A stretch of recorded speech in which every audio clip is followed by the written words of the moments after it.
एक बार किसी बहुत बड़े आदमी ने मुझसे कहा, भारत विश्व गुरु है। मैंने कहा, सही कहा, पर किस विषय में?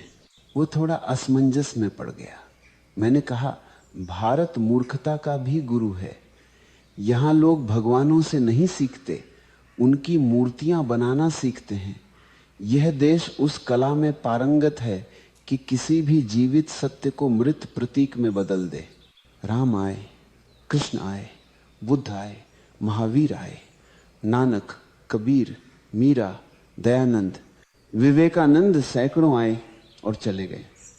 और हर बार भारत ने वही किया जो उसे सबसे अच्छा आता है, मंदिर बना दिए। ये देश भगवानों का कब्रिस्तान है। हर युग में यहां किसी न किसी को भगवान बनाया गया और हर बार उसकी आत्मा को मूर्ति में बंद कर दिया गया।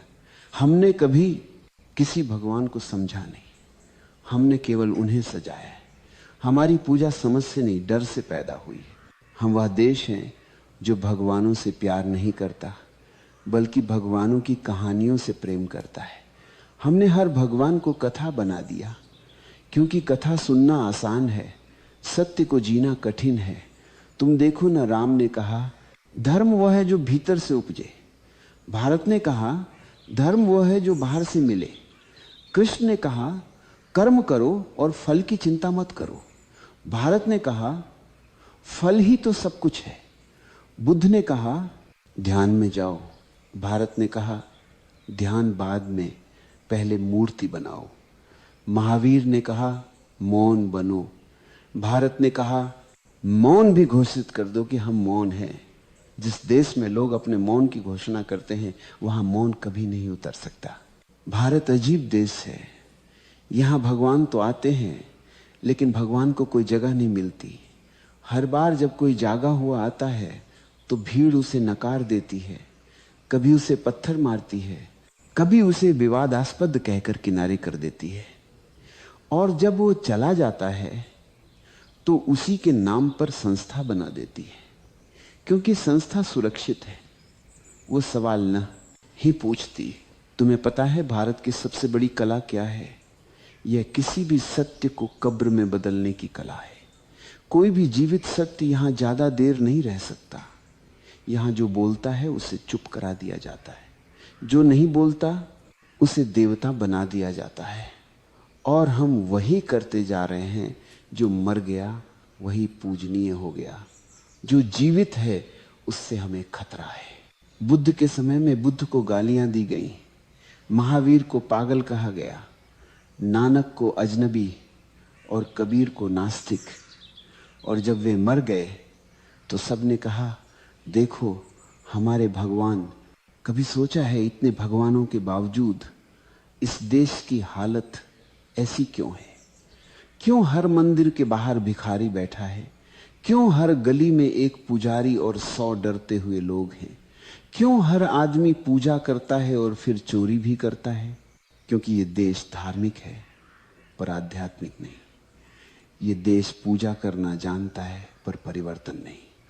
ये देश भक्ति जानता है पर जागरण नहीं। भारत की सबसे बड़ी समस्या यह नहीं कि यहां पाप है, बल्कि यह है कि यहां पाखंड है।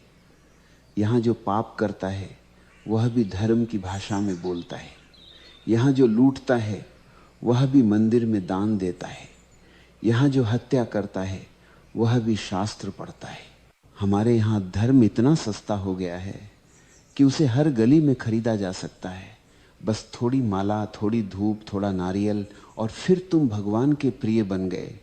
कितनी अद्भुत अर्थव्यवस्था है, जहां अपराध बोध का भी समाधान बाजार में बिकता है। ये देश भगवान से डरता है पर भगवान को चाहता नहीं। यहां हर आदमी मंदिर जाता है क्योंकि उसे स्वर्ग चाहिए, न कि सत्य। यहां हर पूजा सौदेबाजी है। हे भगवान थोड़ी मदद कर देना, मैं तेरे नाम पर दान कर दूंगा। भगवान भी सोचता होगा ये लोग भक्ति नहीं बिजनेस कर रहे हैं। और फिर हम कहते हैं भारत आध्यात्मिक है। नहीं भाई, भारत व्यापारी है। यहां हर चीज भी कति है, भक्ति भी, आस्था भी, आत्मा भी, हमने भगवान को भी अपनी राजनीति में घसीट लिया है। अब धर्म वोट मांगता है, ध्यान नहीं। अब साधु भाषण देता है, मौन नहीं। अब मंदिरों में घंटियां बजती हैं पर कोई भीतर नहीं उतरता। भारत ने भगवानों की इतनी भीड़ बना दी है कि अब कोई भगवान जीवित नहीं रह सकता। यह देश भगवानों का ट्रैफिक जाम है। हर गली में कोई नया अवतार खड़ा है, हर दीवार पर नया मठ, नया संत, नया संगठन। और हर संगठन कहता है हमारा भगवान असली है, मानो भगवान भी अब पार्टी टिकट पर खड़ा है। कभी कभी मुझे लगता है अगर भगवान सचमुच लौट आए तो सबसे पहले भारत छोड़ देंगे, क्योंकि यहाँ लोग उनसे प्रेम नहीं करेंगे। हमारे पार्टी बीजेपी और आर्धान, यहाँ लोग उनकी फोटो बेचेंगे। यहाँ भक्त नहीं होंगे, ग्राहक होंगे। यहाँ आरती नहीं होगी, आयोजन होगा। यहाँ ध्यान नहीं होगा, फंडिंग होगी। भारत ने भगवान को कभी समझा नहीं। हमने पूजा की क्योंकि पूजा आसान है, उसमें कोई जिम्मेदारी नहीं होती, कोई खतरा नहीं होता। तुम पूजा करके वही रह सकते हो जो तुम हो, पर समझने के लिए बदलना पड़ता है, मिटना पड़ता है, जागना पड़ता है। और भारत सोना चाहता है मखमली धार्मिक चादर ओढ़कर। इतिहास गवाही देता है इस भूमि पर जितने भगवान उतरे उतने किसी और देश ने कभी नहीं देखे। हर सदी में कोई न कोई सत्य का दीपक जलाने आया और हर सदी में हमने उस दीपक को बुझाने की पूरी कोशिश की। जब वह जीवित था हमने उसे झूठा कहा, और जब वह चला गया हमने उसकी मूर्ति बना दी। हम जीवित सत्य को सह नहीं सकते, हम मृत मूर्तियों से प्रेम करते हैं, क्योंकि जीवित सत्य तुम्हें बदल देता है और मूर्ति तुम्हें वैसा ही रहने देती है जैसे तुम हो। हमारा धर्म अब साधना नहीं, सुविधा है।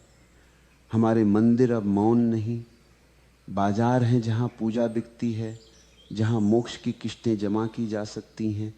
जिस देश में हर गली में भगवान का एजेंट बैठा हो, वहाँ आत्मा की यात्रा रुक जाती है। हमने सत्य को व्यवस्थित कर दिया है।